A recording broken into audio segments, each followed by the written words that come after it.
content de m'occuper de vous ce matin puisque nous avions, vous l'avez peut-être appris, un problème électrique à bord qui a été résolu. Mais jusqu'à là, nous avions un doute sur la possibilité de partir puisqu'il y avait ce problème électrique. C'est pour ça que nous étions affairés autour de la machine ce matin. Je vais donc vous rappeler un peu l'historique de ce bateau que vous connaissez bien sans doute. Il est né en 1896 du côté de Nantes, à Chantenay-sur-Loire, et a été exploité dès le départ vers le Brésil, vers le Pará, vers Belém, d'où le nom du navire d'ailleurs. De Belém, ce bateau ramenait des chargements de fèves de cacao pour un chocolatier français, M. Meunier. Le port en lourd de ce bateau était de 675 tonnes, ce qui ne veut pas dire que le bateau ramenait 675 tonnes de fèves de cacao.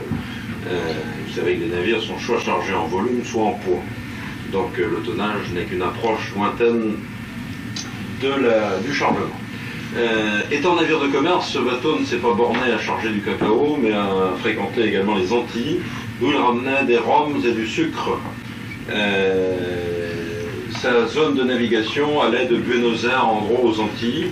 Il est resté navire de commerce voilier pur jusqu'en 1914. Voilier pur aux lignes élégantes d'ailleurs, car à l'époque toutes ces superstructures et ce grand rouf d'ailleurs où nous sommes n'existaient pas. Il y avait le pont, des panneaux de cale pour charger la marchandise. Vous voyez déjà l'élégance de ce bateau avant 1914. On lui parlait. Qui achète le bateau pour en faire également son voilier privé. Alors, de cette époque du duc de Westminster et de M. Guinness datent donc les transformations. De cette époque date la motorisation également. Nous avons de magnifiques acajou de Cuba, d'ailleurs, dans cette pièce, et un bel escalier à double révolution devant. C'est très très beau, ça date de cette époque. Qui a eu beaucoup de soucis aujourd'hui puisque c'est lui qui avait un problème électrique. Mais enfin, c'est réparé.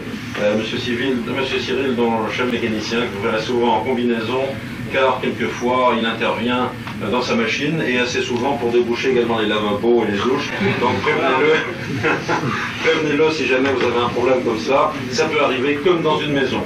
Le son capitaine, donc François Guionis, montrez-vous un peu capitaine, François Guionis, jeune et fringant, excellent son capitaine, chargé à bord des navires, donc de la discipline, chef du service pont et restaurant, responsable de la sécurité également, sous mon autorité. C'est lui qui donc organise votre séjour à bord et est responsable de tout le service intérieur du navire. C'est une lourde tâche, mais il mène cela avec brio.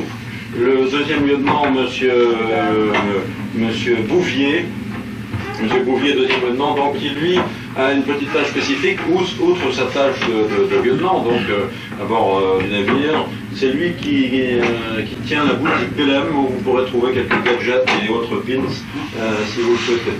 Le premier lieutenant est en mission à terre, vous ne le verrez pas, vous le verrez tout à l'heure. Il s'appelle Monsieur Dominil. Le Bosco, le maître d'équipage, donc Daniel Géano, maître d'équipage, donc le Bosco, c'est l'homme de la manœuvre physique, c'est-à-dire que c'est lui qui va mettre en œuvre le programme en ayant contact avec les filins, les vergues, les mâts, les ancres, les chaînes, tout ce que vous voulez, la toile, etc., avec son équipage, avec l'équipage, donc, qu'il va prendre en main, il va mettre en œuvre notre programme. Vous comprenez donc l'importance d'un bon maître d'équipage, et je peux le dire haut et fort, nous avons un bon maître d'équipage.